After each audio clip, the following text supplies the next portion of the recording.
విశాఖలో YCP నేతపై TDP మహిళా నేత చెప్పుతో దాడి చేశారు. చెప్పు తీసుకొని పోలీస్ స్టేషన్లోనే పోలీసులు ముందు కొట్టారు. వైసీపీ నేత నరేంద్రను చెప్పుతో కొట్టారు టీడీపీ మహిళా విభాగం అధ్యక్షురాలు అనంతలక్ష్మి. అక్కిరెడ్డిపాలెంలో ఫినాన్స్ వ్యాపారం చేస్తున్నాడు వైసీపీ నేత నరేంద్ర.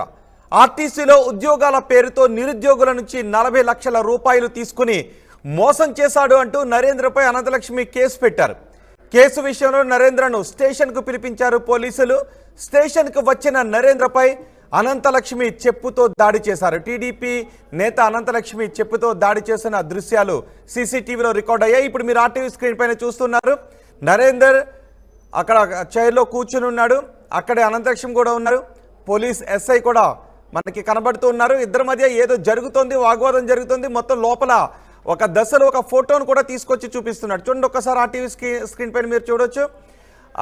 నరేందర్ బ్లాక్ డ్రెస్లో కనిపిస్తున్న వ్యక్తి నరేందర్ పోలీస్ స్టేషన్లో ఉన్నారు. పోలీసులు మాట్లాడుతున్నారు, అనంతలక్ష్మి కూడా మాట్లాడుతున్నారు. నరేంద్ర ఒక దశలో లెగిచ్చి అక్కడ నుంచి బయటకు వెళ్ళిపోయే ప్రయత్నం చేశారు. ఒక వెంకటేశ్వర స్వామి ఫోటోను కూడా తీసుకొస్తూ ఉన్నాడు. అంటే ఏదో మొత్తం మీద ప్రామిస్ చేయమనే విధంగా ఇద్దరి మధ్య కూడా వాగ్వాదం ఏదో జరిగింది. ఆ తర్వాత ఒక్కసారిగా అనంతలక్ష్మి నరేంద్రను చెప్పుతో కొట్టారు. దీనికి కారణం ఆర్టీసీలో ఉద్యోగాలు ఇప్పిస్తాను అంటూ నరేంద్ర డబ్బులు తీసుకుని మోసం చేశాడు అని అనంతలక్ష్మి ఆరోపిస్తున్నారు. ఈ దృశ్యాలన్నీ సీసీటీవీలో రికార్డ్ అయ్యాయి. ఈ దాడి దృశ్యాల ఆధారంగా అనంతలక్ష్మిపై కూడా కేసు నమోదు చేశారు. మనకి అనంతలక్ష్మి టీడీపీ మహిళా విభాగం అధ్యక్షురాలు అనంతలక్ష్మి వైజాగ్ నుంచి లైవ్లో అందుబాటులో ఉన్నారు. అనంతలక్ష్మితో కూడా మాట్లాడదాం. అనంతలక్ష్మి గారు నమస్తే. అనంతలక్ష్మి గారు సార్ నమస్తే సార్, చెప్పండి సార్. నమస్తే అండి. ఏంటి ఎందుకు కొట్టాల్సి వచ్చింది? ఆయన పోలీస్ స్టేషన్లో పోలీసుల ముందు చెప్పుతో కొట్టారు మీరు? సార్ ఎప్పుడైనా ఒక ఆడదానికి ఓర్పు నేర్పు ఎప్పుడు వస్తుంది సార్? భూదేవికి ఉన్నంత సహనం ఓర్పు నేర్పు మాకే కదా సార్ ఉంటుంది అసలు. యాక్చువల్గా చెప్పాలంటే ఆ ఓర్పు నేర్పు సహనం ఎందుకు కట్టెలు తెచ్చుకొని బయటకు వచ్చి ఒక మగవాడి మీద చేసుకోవడానికి కారణం ఏంటంటే, ఒక ఆడదానిగా ఒక అమ్మ తల్లి చెల్లి ఉన్న ఎవరైనా ఒక ఆడదానికి మర్యాద గౌరవం ఇచ్చినంత వరకు ఆ మగాడికి గౌరవం ఉంటుంది సార్. కానీ ఒక ఆడదాన్ని మోసం చేసి ఫేక్ కంపెనీ పెట్టి 25 లక్షలు పట్టుకెళ్ళిపోయి ఊరంతా ఎక్కడి నుంచో ఎక్కడికో పరారైపోయినప్పుడు తిరిగి వాడు దొరికినప్పుడు మా ఆవేదన బాధ కొలిది మేము దొరికాడని చెప్పి మా డబ్బులు మాకు వస్తాయేమని సంతోషంతోనిగా స్టేషన్కి వస్తే వాడు ఆడిన మాటలకి ఆడదేనికి ఓర్పు నేర్పు సహనం కూడా చచ్చిపోతాయండి. అలాంటి మాటలు అందులో కనిపించు వినిపించు. నా ఆవేదన ఆ రూపంలోనే ఆ వీడియోలో కనిపిస్తుందే తప్పితే నా బాధ ఎందుకు అంత కట్టెలు తెంచుకుని బయటకు వచ్చిందో మీకు అర్థం కావట్లేదు సార్. ఆ వీడియో మాత్రమే కనిపిస్తుంది ఎవరికైనా, కానీ యొక్క బాధ ఆవేదన ఎందుకు కనిపించట్లేదు నాకైతే అర్థం కావట్లేదు సార్. ఆ వీడియో ఒకటే చూస్తున్నారు అక్కడ, ఆ వీడియో ఒకటి కొంతమంది వైసీపీ నేతలు అంటూ ఉన్నారు మీరు పోలీస్ స్టేషన్ లోనే అధికార పార్టీ మహిళా గూండాగా మీరు వ్యవహరించారు అని కొంతమంది అంటూ ఉన్నారు. మీరు చెప్పు తీసుకొట్టడం ద్వారా సార్ నేను ఒకటి అడుగుతాను సార్, నా డబ్బుల విషయానికి పార్టీకి సంబంధం ఏంటి సార్? అసలు నా డబ్బుల విషయానికి పార్టీకి సంబంధం ఏంటి? పార్టీ నాకు చెప్పిందా డబ్బులు ఇవ్వని? కాదు కదా సార్. నా సొంతంగా ఏంటి మా కంపెనీ పెట్టడం, నా డబ్బులు మోసం చేయడం, ఎవరి దగ్గర నుంచి మోసం చేశారు? కంపెనీ డీటెయిల్స్ ఏంటి అసలు? ఎస్ సార్, వాడు ఒక బెస్ట్ బస్ యాడ్స్ అని ఒక కంపెనీని పెట్టాడు సార్. Ad company. ఇదిగోండి సార్, ఇదిగోండి సార్, దానికి తగ్గట్ట ఇగో ప్రూఫ్స్. ఇది వాడు చూపించి ఒక 25 లక్షల రూపాయలు నా దగ్గర. అసలు దీనికి అంతటి కారణం వెంకట్రావు అని ఒకడు ఉన్నాడు సార్. ఆయన తర్వాత డెల్ కంపెనీ కంప్యూటర్స్ ఆయన అందరూ కలిపి డబ్బులు పెట్టారు. అందరు పెట్టేసిన తర్వాత నా దగ్గరికి వచ్చి మీరు కూడా అమౌంట్ పెడితే బాగుంటుందేమో అని చెప్తే అంతా నేను నవ్య న్యూలీ లైఫ్ అని షీలానగర్లో ఒక అపార్ట్మెంట్లో ఆయన ఒక ఆఫీస్ పెట్టారు. ఆ ఆఫీస్లోకి వెళ్ళిన తర్వాత అంతా బాగానే ఉంది కదా అని చెప్పి వర్క్ ఆర్డర్ చూపిస్తే మా దగ్గర కూడా 25 లక్షలు తీసుకున్నాడు. కానీ అది దొంగ కంపెనీ, ఫేక్ కంపెనీ అని ఎప్పుడు తెలుస్తుంది అంటే ఆడ అక్కడి నుంచి పరారైపోయినప్పుడే కదా తెలుస్తుంది. ఓకే, అయిపోయిన తర్వాత కనీసం డబ్బైనా ఇవ్వాలి కదా సార్. తిరిగి డబ్బు ఇచ్చేసి ఇది ఇలాగా ఇంతటితో క్లోజ్ చేసేస్తున్నామని ఎవరి దానికి సర్దేసి ఇంకటితో నేను చేయలేనని చెప్పేసి వెళ్ళిపోతే అదొక ఇదిగా ఉంటుంది. కానీ ఇల్లులు మార్చేసి, ఫోన్ నెంబర్స్ మార్చేసి, విజయవాడ హైదరాబాద్ లో ఉండి ఎక్కడెక్కడో తిరిగితే దానికి ఫ్రాడ్ అంటారు. ఒక నేరగాడిని స్టేషన్ లో కూర్చోబెడతారండి ఎవరైనా? కుర్చీలో కూర్చోబెట్టి రాజమర్యాదలు ఎందుకు చేస్తున్నారు సార్? అసలు ఆ కూర్చొని ఉన్నాడో లేదో చూడండి ఒకసారి. ఒక నేరస్తుడిని ఎవరైనా కూర్చోబెడతారండి? ఒకసారి చూడండి ఆ సీసీ ఫుటేజ్ లోని. కూర్చోబెట్టేసి వాడిని చక్కగాన ఏదో అత్తారింటికి వచ్చినట్టుగా కూర్చోబెట్టి మాట్లాడుతూ ఏంట్రా అసలు అని అడుగుతూ ఉంటే దానికి ఆడు ఏం మాట్లాడుతున్నాడో దానికి అలా మాట్లాడకూడదని కూడా అనకూడదా అండి? చెప్పాలి కదా, వాడు వారించాలి కదా. తల్లి చెల్లి పిల్లలు ఎవరు లేరా ఇంట్లో చెప్పండి. ఒక ఆడదానికి డబ్బు కోల్పోయింది నేనండి, ఒక సహనం కోల్పోయింది నేనండి, ఒక బాధ పడుతుంది నేనండి. ఈరోజు అదే డబ్బు ఉంటే నా ఇల్లు నేను నిలబెట్టుకుందండి. ఒక ఫ్రాడ్ గారి చేతులు మోసపోయిన తిట్లు, బూతులు, వల్గర్లు, ఒక ఆడదాన్ని మాట్లాడాల్సిన మాటలు మాట్లాడలేదండి. అందుకు నేను కట్టెలు తెంచుకొచ్చింది కోపం. సార్ ఇదిగోండి సార్, ఇది court judgement. Judgement copy sir, court judgement. వాడు చేసిన ప్రతి పక్కా ప్రూఫ్ ని నేను కోర్టులో పెట్టుకొని ఫైల్ చేసుకుంటే కోర్టు జడ్జిమెంట్ వచ్చింది నా వైపు. న్యాయంగా ఏమని వచ్చింది జడ్జిమెంట్? డబ్బు నాకు చెల్లించాలని, డబ్బు చెల్లించాలి ఆవిడికి అని చెప్పి కోర్టులో నాకు జడ్జిమెంట్ వస్తే సర్లే కదా అని చెప్పి పరారు అయిపోయినండి. ఎక్కడెక్కడ పట్టుకుంటాను సార్, పట్టుకోలేక ఆ రోజు చాలా మంది 80 లక్షలు, 40 లక్షలు, 30 లక్షలు డబ్బులు ఇచ్చావండి సార్. ఇదిగోండి సార్, కొత్తూరు నరేంద్రకి ట్రాన్స్ఫర్ అయిన మొత్తం చిట్టా అండి. ఇదంతా డబ్బే, ఆన్లైన్ ట్రాన్సాక్షన్ అండి. లింక్స్ ఇవి, దీని వెనకాతలు చాలా పెద్ద మంది ఫ్రాడ్ మెంబర్స్ ఉన్నారండి. చాలా మంది వెలికి తీస్తే చాలా మంది జీవితాలు న్యాయంగా బ్రతకొచ్చు సార్. అసలు ఇలాగా ఇదే పనంతా ఇదే. తల్లిని అడిగితే నువ్వు మోసపోయావు, మేము మోసం చేసావని తల్లి అంటది, తండ్రి అంటది మా ఓడికి ఇదే వచ్చానంటారు.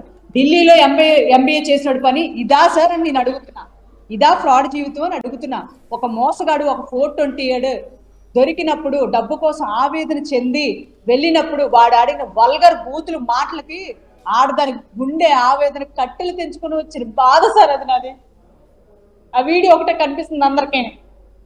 నా ఆవేదన బాధ ఎవరికి కనిపించట్లేదు. అక్కడ జరిగిన మోసం నష్టం నేను ఒక్కదాన్ని అయితే పోను. ఇంతమంది ప్రూఫ్స్ ఇచ్చినా ఏం చేశారు స్టేషన్ లో? ఏం న్యాయం జరిగింది స్టేషన్ లోని సిఐకి ఆయనకి నాలెడ్జ్ ఏంటి అని నేను అడుగుతున్నా. ఎందుకంటే ప్రతి ఒక్క ఆడియో ఎవిడెన్స్ నా దగ్గర ఉందండి. స్టేషన్ సంభాషణ, వాళ్ళకి జరిగిన సంభాషణ. వచ్చిన దోషుల్ని ఎందుకు వెనక్కి పంపించేశారు? 4 మీద ఎఫ్ఐఆర్ ఫైల్ చేస్తే ఇద్దరినే రిమాండ్ పంపించి కోర్టులో కూడా ఓన్లీ ఒక ఎఫ్ఐఆర్ కాపీ ఇచ్చేసి పంపించేశాడు సిఐ. ఎందుకు అని అడుగుతున్నా నేను. సిఐ గారు దీని వెనకతలు అస్తం ఏంటి? దీని వెనకతలు ఎవరున్నారు? కానీ ఒక్కటి మాత్రం నిజం సార్, వెనకతలు ఎవరున్నా, ఎంతమంది ఉన్నా నా ఉసురు మాత్రం తగక తప్పదు సార్. ఒక ఆడదాని ఉసురు మాత్రం తగలకుండా ఉండదని నేను చెప్తున్నాను. అది ఎవరైనా అవ్వచ్చు, రాజకీయ నేతలనే అవ్వచ్చు, ఒక సిఐనే అవ్వచ్చు, ఎవరైనా అవ్వచ్చు సార్.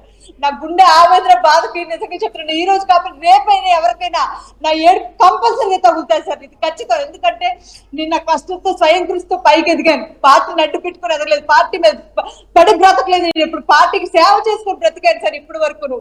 అదే పార్టీని ఈ రోజు అండగా పెట్టుకుని, అడ్డం పెట్టుకుని ఈ రోజు పార్టీని నన్ను కలిపి చూస్తున్నారంటే ఈ నరేంద్ర నేపథ్యం ఏంటంటే అసలు నరేంద్ర ఎలా పరిచయం? అతని కంపెనీలో మీతో ఎవరు పెట్టుబడులు పెట్టించారు? మీరేమో టీడీపీ మహిళా విభాగం అధ్యక్షురాలుగా ఉన్నారు, నరేంద్ర ఏమో వైసీపీ నేత అంటూ ఉన్నారు. నేను వచ్చింది టీడీపీ అధ్యక్షురాలుగా 2019-20లోనే వచ్చి ఉంటాను సార్. అప్పుడు తీసి ప్రతిపక్షంలో నేను మహిళా అధ్యక్షురాలు సార్. అధికార పార్టీలో 2014లో 15లో నేను అప్పుడు మహిళా అధ్యక్షురాలు కాదు సార్. ఆ టైంలోని అక్కడ లోకల్ గా నా వార్డులోనే ఒక కంపెనీ ఓపెన్ అవుతుందని చెప్పి ఒక ఇన్విటేషన్ ఇస్తే నేను ఇల్లానే తప్పితే అంతకు మించి అసలు నాకు ఎవరో తెలియదు. అక్కడ ఉన్నప్పుడు లోకల్ గా ఉంటున్నప్పుడు ఒక కంపెనీ ఎవరైనా ఓపెన్ చేసుకుంటే జస్ట్ మీరు రండి అని ఇన్విటేషన్ ఇస్తేనే కదా సార్ మనం వెళ్తాం. అంతకు మించి నాకు ఆ పర్సన్ తో నాకు సంబంధం లేదు సార్ అసలు నిజం చెప్పాలంటే. ఎందుకంటే ఒక వెంకటరావు అనే వ్యక్తి అనయ్య మీ వార్డులోనే, ఆ వదినమ్మ మీ వార్డులోనే ఒక వ్యక్తి కంపెనీ ఓపెన్ చేసుకుని నాకు బాగా తెలుసు అని చెప్పి ఆ వ్యక్తి ఈ వ్యక్తి కలిసి వచ్చి నన్ను పిలిస్తేనే నేను వచ్చాను సార్. అక్కడ ఆ కంపెనీ ఓపెనింగ్ అని చెప్పి లాంచ్ చేస్తున్నారని చెప్పి. కానీ అది ఫ్రాడ్ కంపెనీ, డల్ కంపెనీయో, ఇంతమంది ఫ్రాడ్ చేసి భూమిలో డబ్బు దాచేసి ఆ చిన్నాళ్ళు ఆ బాబాయిల ఇంట్లో దాచేసి ఈ రోజు వేలాది మంది జీవితాలతో ఆడుకుంటున్న నరేంద్ర ఫ్యామిలీని తీసుకొచ్చి నడి రోడ్డులోని ఏ శిక్ష విధిస్తారో అప్పుడు న్యాయం జరిగినట్టు సరే. ఓకే, అసలు మీరు ఆ కంపెనీలో మీరు ఎంత పెట్టారు? మీరు పార్ట్నర్ గా ఉన్నారా లేకపోతే మీరు ఆ కంపెనీకి అప్పు ఇచ్చారా? ఇదిగోండి సార్ మొత్తం ఇదిగోండి సార్, ఇది నరేంద్ర నాకు రాసిచ్చినటువంటి ఇది సార్ ఎవిడెన్స్ సార్. 25 lakhs పెట్టిన తర్వాత ఏ మాత్రం ఇది కొలాప్స్ అయితే నేను తిరిగి మీ డబ్బు ఏ డేట్ లో ఇస్తానో రాసిచ్చినటువంటి వ్యక్తి సార్. 2/9/2015 20 లక్షలు ఇవ్వడం అయింది. ఇదిగోండి 12/15/2/5/2017 20 లక్షలు ఇలా ఇచ్చి ఉన్నారు. దఫాలుగా నేను చెల్లిస్తానని చెప్పేసి నాకు ఎప్పుడెప్పుడు డబ్బులు తీసుకున్నారు, ఎప్పుడెప్పుడు ఆ డబ్బులు మీకు తిరిగి ఇచ్చేస్తానని ప్రామిస్ చేశాడు. ఓకే, మీరు కోర్టు కూడా వెళ్ళారు, కోర్టులో మీకు అనుకూలంగానే వచ్చింది. ఓకే, తండ్రి కొడుకులు ఇద్దరు వేలు ముద్దలతో సహా వేసి ఇచ్చారు. ఒక ఆడపిల్లగా, 2 ఆడపిల్లల తల్లిగా నన్ను మోసం చెయ్యొద్దు, మీరు దయచేసి ఆగిపోతే ఆగిపోండి కానీ నా డబ్బు నాకు ఇచ్చేయండి అని చెప్తే, ఒక దినేష్ అనే అబ్బాయి కూడా ఇదేదో ఫ్రాడ్ కంపెనీ అని చెప్పేసి ఆ అబ్బాయి పెట్టిన డబ్బులు మా అందరం ఇచ్చిన తర్వాత ఆ అబ్బాయి డబ్బులు తిరిగి రిటర్న్ అయిపోయి తీసుకుని వెళ్ళిపోయాడు. ఆ అబ్బాయి సేవ్ అయిపోయాడు. కానీ మీ అందరూ కనుక్కోలేకపోయాం సార్. మా డబ్బులు ఆడికి రికవర్ చేసి పంపించారు, కానీ మేము తర్వాత తేరుకున్నాం సార్. ఇదేంటి అసలు ఇంతకీ లేదు అంతకీ లేదు అని చెప్పేసి వెళ్ళి చూస్తే నవ్య న్యూ లైఫ్ అక్కడ కంపెనీ క్లోజ్ చేస్తుంది.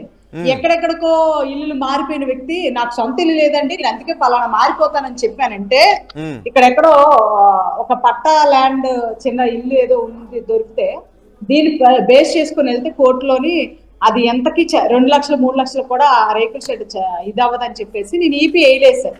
ఓకే, వేయకపోతే సర్లే అని చెప్పేసి ఈ రోజు కాకపోతే రేపైనా కోర్టులో న్యాయం గెలిచాను కాబట్టి డబ్బులు వస్తాయి వేయాల్సిందే కదా కోర్టులో. మీకు వేసాను సార్ మా లాయర్ గారితో చెప్పి, అంటే దొరకలేదు సార్. ఎక్కడ ఒక నోటీస్ సర్వ్ చేయడానికి కూడా దొరకకపోతే వీడు దొరికిన రోజే సరే ఇలాగా స్టేషన్ లోని వాడు ఉన్నాడు సార్ అంటే, అయితే ఈపీ ఫైల్ చేసేస్తాను అనంతలక్ష్మి అని చెప్పి మా లాయర్ గారు చెప్పడంతో ఈపీ వచ్చే లోపే ఈయనకి బెయిల్ ఇచ్చి పంపించారు సార్. అసలు వాళ్ళ తమ్ముడిని తీసుకురావాలి, తమ్ముడు వస్తే గాజువాక స్టేషన్ లో ఉన్నాడని తెలిస్తే నువ్వు వెళ్ళిపోయి ఇక్కడ ఉండొద్దని చెప్పను ఆడియో నా దగ్గర ఉంది సార్.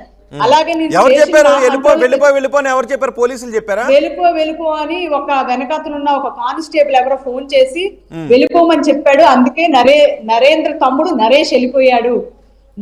నరేంద్ర కొత్తూరు కామేశ్వరరావు వాళ్ళ బాబాయిలు వీళ్ళందరూ కలిపి మొత్తం జనాల దగ్గర డబ్బులు స్కామ్ చేసేసి వాళ్ళ బాబాయిల ఇంట్లో పంచుకొని ఉన్నారు సార్. జాజులవాణి పాలనలో దొరికాడు ఈయన. అసలు యాక్చువల్ గా వాళ్ళ బాబాయ్ ఇంట్లో ఉన్నాడు. యాక్చువల్ గా ఉన్న ఒంటి మీద ఉన్న బంగారం గాని కార్లు గాని అన్ని అక్కడ పెట్టేసి సాధారణమైన మనిషిలో వచ్చాడండి. జనాల జీవితాలతో ఆడుకొని ఇంత డబ్బు సంపాదన ఆర్జించి అక్కడ ఇక్కడ ఇళ్లలో పెట్టేసి వాళ్ళ లైఫ్ లో ఎంజాయ్ చేస్తున్నాడు సార్. కానీ మాలాంటి వాళ్ళ జీవితాలు వైసీపీలో ఏం చేస్తాడు అతను? వీడు ఒకటని కాదు సార్. ఇక్కడ అయిపోయిన తర్వాత ఐసిఐసి లింబార్డ్ అని చెప్పేసి ఇలాంటిది ఒకటి ఇచ్చాడు, అక్కడ చేస్తూ ఉంటాడు. అసలు చెప్తున్నాను కదండి, అక్కడ కూడా ఎవరినో ఫ్రాడ్ చేసి మోసం చేసేయడంతో అక్కడ ఇదైపోయింది. వాళ్ళ తమ్ముడు కంపెనీలో కూడా కొంత అక్కడ కూడా ఇదవుతుందని మొత్తం లింక్స్ ఆన్లైన్ లింక్స్ పంపిస్తారట సార్. కొత్తూరు నరేంద్ర, కామేశ్వరరావు, బొప్పన్న ఎవరో వీళ్ళందరూ ఆన్లైన్ లింక్స్ పంపించి దీనికి అమౌంట్లు ట్రాన్స్ఫర్ చెయ్యండి అని చెప్పి చెప్తారట. ఆ చెప్పిన వెంటనే ఆన్లైన్ ట్రాన్సాక్షన్ అంటే ఎవరైనా నమ్ముతారు కదా సార్. మీరు కొట్టే సిచ్యువేషన్ లో ఏం జరిగింది అంటే, అక్కడ పోలీసు ఉన్నాడు, ఎస్ఐ ఉన్నాడు, అక్కడ కనబడుతూ ఉన్నారు, ఆ వెంకటేశ్వర స్వామి పటాన్ని ఏదో తీసుకొస్తూ ఉన్నాడు తను. ఏం జరిగింది అక్కడ? యాక్చువల్ గా అక్కడ జరిగింది ఏంటంటే, ఆ రోజు ఆ వ్యక్తి మోసపూరితంగా మాట్లాడాడంటే వదిలేద్దాం సార్. బూతులు మాట్లాడుతూ అంత అన్యాయంగా అరాచకంగా ఒక అంటే ఎలా ఎక్స్ప్లెయిన్ చేయాలి నాకు తెలియట్లేదు సార్. ఆ రోజు ఆవేదన ఎందుకు కట్టెలు తెంచిందో వాడి మాటలు బట్టి అలా నేను కొట్టానడానికి అదే సాక్ష్యం సార్. వాడి మాటలు ఏ విధంగా దాటాయో మూతి మీద సార్, అది కూడా మూతి మీద క్లియర్ గా చూస్తే మూతి మీద తగిలింది సార్ చెప్పుకోవడం. ఎందుకంటే నోర్మి అని అనగలను సార్. దాన్ని ఆపాలంటే ఏదో ఒకటి ఉండాలి, కంట్రోల్ చెయ్యాలి.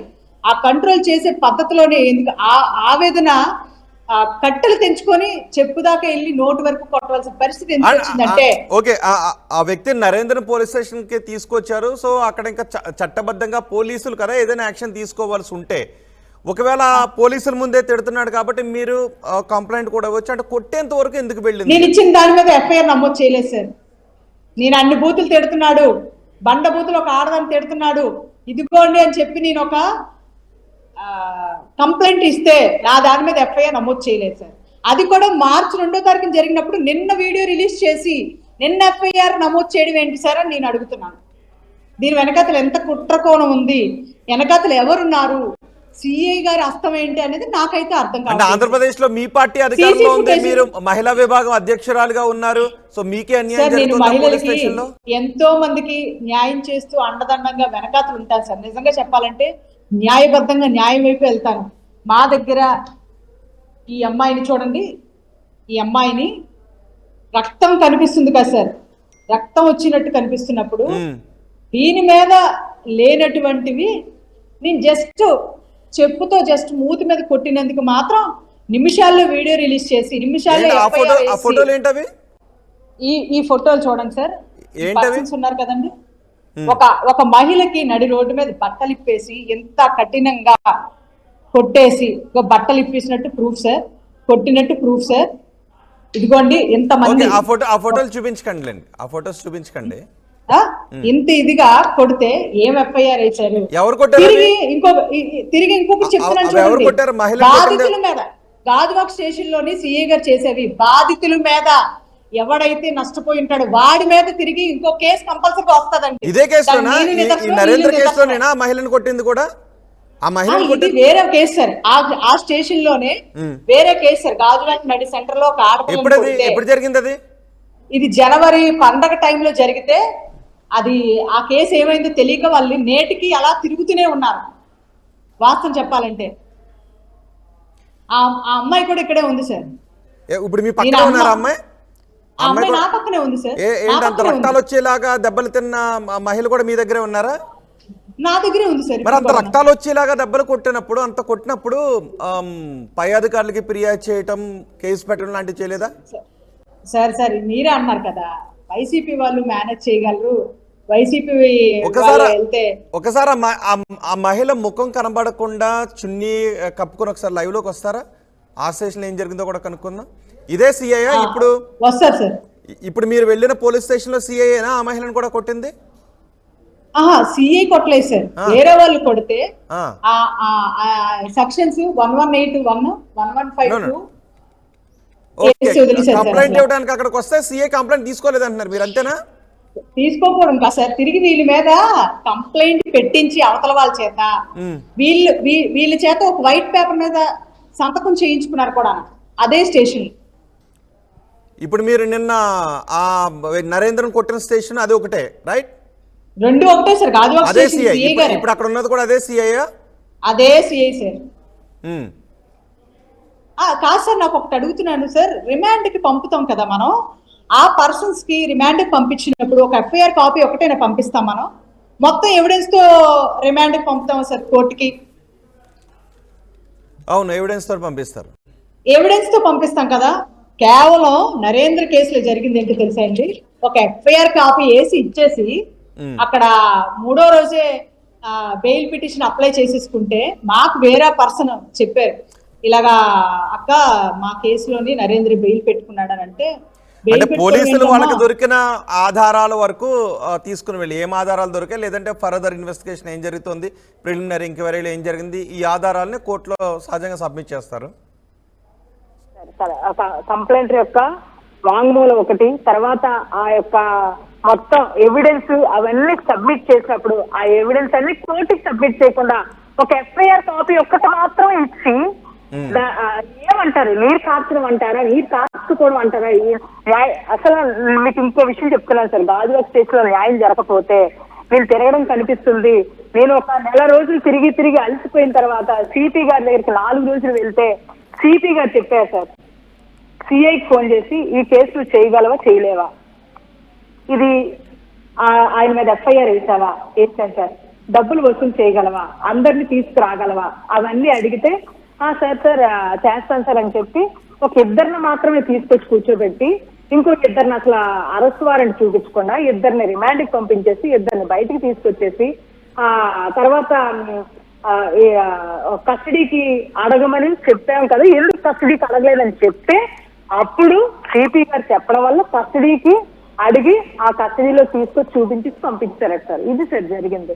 ఇంకా న్యాయం ఎక్కడ జరుగుతుంది సార్ సామాన్యులకి? నా పరిస్థితి ఎలా ఉంటే పోనీ పార్టీని కలిపారు కదా ఇందులో, నా పరిస్థితి ఇలా ఉంటే సామాన్యుడి పరిస్థితి ఏంటని నేను నిలదీస్తున్నాను సార్ ఈ రోజు. అంటే అతనికి ఎవరు సపోర్ట్ చేస్తున్నారు? నరేంద్రకి సపోర్ట్ చేస్తున్న వాళ్ళు ఎవరు?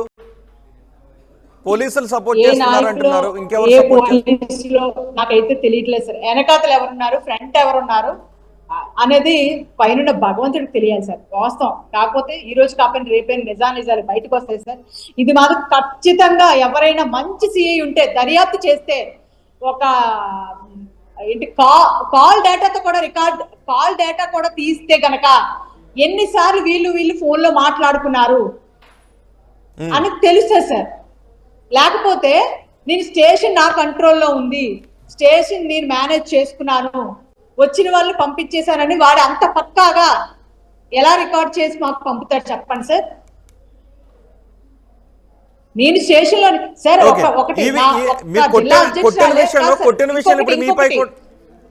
కొట్టిన విషయంలో మీపై కూడా కేసు నమోదైంది. నేను కొట్టానని నా మీద కేసు నమోదు చేశాడు, కానీ అవతల వాడిని ఎందుకు కొట్టాను అనేది కేసు నమోదు చేయలేదు సార్. ఎందుకు కొట్టాననేది కేసు ఎందుకు నమోదు చేయలేదు? అవతల పర్సన్ ని ఒక అభియోగం ఉంది సార్. అభియోగం ఉన్నప్పుడు కూర్చోబెట్టి ఎలా సార్ మాట్లాడతారు చెప్పండి ఒకసారి? కూర్చోబెట్టా మాట్లాడతారు, అదా దర్యాప్తు సార్? కానీ పోలీస్ స్టేషన్ మీకు అన్యాయం జరిగింది, మీరు కోర్టుకు వెళ్ళారు, కోర్టులో మీకు ఫేవర్ గా జడ్జిమెంట్ వచ్చింది, మీరు ఎగ్జిక్యూషన్ ఈపీ వేశారు అక్కడ. కానీ ఆ పోలీస్ స్టేషన్ దగ్గరకు వచ్చిన తర్వాత ఇద్దరు కూడా సంయమనం పాటించాల్సిన అవసరం ఉంది. ఓకే, అతను అన్పార్లమెంటరీ లాంగ్వేజ్ వాడారని చెప్తున్నారు. సుప్రీంకోర్టు ఆదేశాల ప్రకారం కూడా వీడియో రికార్డ్ అయింది, కానీ వీడియో రికార్డ్ అయ్యే సీసీ కెమెరాలు అక్కడ పెట్టాల్సిన అవసరం ఉంటుంది. బహుశా అక్కడ ఆడియో కూడా రికార్డ్ అయితే దాన్ని పోలీసులు సబ్మిట్ చేయాల్సిన అవసరం ఉంటుంది, అంటే మీకు కొట్టేంత వరకు ఎందుకు వెళ్ళింది అని. సో అతను నిజంగా ఇంకెవరినైనా మోసం చేసి ఉండుంటే ఖచ్చితంగా అతన్ని ద్వారా మోసపోయిన వాళ్ళు కూడా బయటకు రావాల్సిన అవసరం ఉంది. టీడీపీ మహిళా విభాగం అధ్యక్షురాలుగా పనిచేస్తున్న అనంతలక్ష్మి ఆ నరేందర్ ద్వారా 25 లక్షల రూపాయలు మోసపోయానని చెప్తున్నారు. కోర్టుకు కూడా వెళ్ళాను, కోర్టులో నాకు ఫేవర్గా వచ్చిందని చెప్తున్నారు. ఇంకెవరినైనా నరేంద్ర మోసం చేసి ఉన్నట్లయితే వాళ్ళు కూడా బయటకు రండి. నరేంద్ర ద్వారా మోసపోయిన వాళ్ళు ఎవరైనా ఉంటే మీరు కమెంట్ బాక్స్లో కూడా కమెంట్ చేయొచ్చు, మేము ఉన్నాము అని. సో మీ వివరాన్ని కూడా మేము అవసరమైతే గోప్యంగా ఉంచుతాం, మిమ్మల్ని అప్రోచ్ అయ్యే పని చేస్తాం. కానీ ఆ పోలీస్ స్టేషన్లో నిజంగానే ఎక్యూజ్డ్కి వత్తాసు పలుకుతో పోలీస్ స్టేషన్లో ఏదైనా జరుగుతుందా? అక్కడ ఉన్న సిఐ ఎక్యూజ్డ్కి అనుకూలంగా ప్రవర్తించేలా చేశారా? గతంలో కూడా ఒక మహిళను రక్తాలు వచ్చేలాగా కొట్టారు అంటూ ఫిర్యాదు చేయడానికి వస్తే తిరిగి ఆ మహిళలపైనే కేసులు పెట్టారు. ఆ బాధితులు ఎవరైతే ఉన్నారో బాధితుల్ని ఎక్యూజ్డ్గా చేసే ప్రయత్నాన్ని ఆ పోలీస్ స్టేషన్లో పనిచేస్తున్న సిఐగా పనిచేస్తున్న వ్యక్తి కేసులు పెట్టారని చెప్తున్నారు. ఒకవేళ ఇది నిజమా కాదా కూడా లోతుగా దర్యాప్తు చేయాల్సినటువంటి అవసరం ఉంటుంది. ప్రస్తుతం ఆంధ్రప్రదేశ్లో కూటమి ప్రభుత్వం టీడీపీ అధికారంలో ఉంది. టీడీపీ మహిళా విభాగం అధ్యక్షురాలుగా పనిచేస్తున్న అనంతలక్ష్మి నాకు న్యాయం జరగడం లేదు అని చెప్తున్నారు. ఆమె చెప్పుతో కొట్టిన దృశ్యాలు అక్కడ రికార్డ్ అయ్యాయి, కానీ అది పోలీస్ స్టేషన్ కాబట్టి నిజానికి చెప్పుతో కొట్టాల్సిన పరిస్థితులు రాకుండా ఉండొచ్చు. కానీ పోలీసులు నిందితుడికి ఒత్తాసు పలుకుతున్నారు. అతను దారుణమైన మాటలు మాట్లాడారు, మహిళ అయిన నన్ను దారుణమైన మాటలతో నిందించడంతో తట్టుకోలేక నేను కొట్టానని చెప్తున్నారు. కానీ అక్కడ ఏం జరిగింది, నిజంగా వీడియో మాత్రమే రికార్డ్ అయ్యే ఫుటేజ్ ఉందా, ఆడియో కూడా రికార్డ్ అయింది అన్నది కూడా రేపు కోర్టులో సబ్మిట్ చేయాల్సినటువంటి అవసరం ఉంటుంది. పోలీసులు మాత్రం ప్రస్తుతం ఆ కొట్టిన కేసులో అనంతలక్ష్మిపై కూడా కేసు పెట్టారు. చూద్దాం ఈ కేసులో ఏం జరుగుతుందో. అండ్ మీరేమనుకుంటూ ఉన్నారు, ఈ కేసులో ఎవరిది తప్పు అనుకుంటూ ఉన్నారు? నరేందర్ నిజంగానే మందిని ముంచిన వ్యక్త? నరేందర్ ద్వారా ఎవరైనా మోసపోయిన వాళ్ళు ఉన్నారా? మీరు నరేందర్ ద్వారా మోసపోయిన వాళ్ళు ఉంటే మీడియాని అప్రోచ్ కావచ్చు, పోలీసులను కూడా అప్రోచ్ కావచ్చు, న్యాయస్థానాలను కూడా అప్రోచ్ కావచ్చు. మీ అభిప్రాయాన్ని కమెంట్ బాక్స్లో కూడా తెలియచేయచ్చు.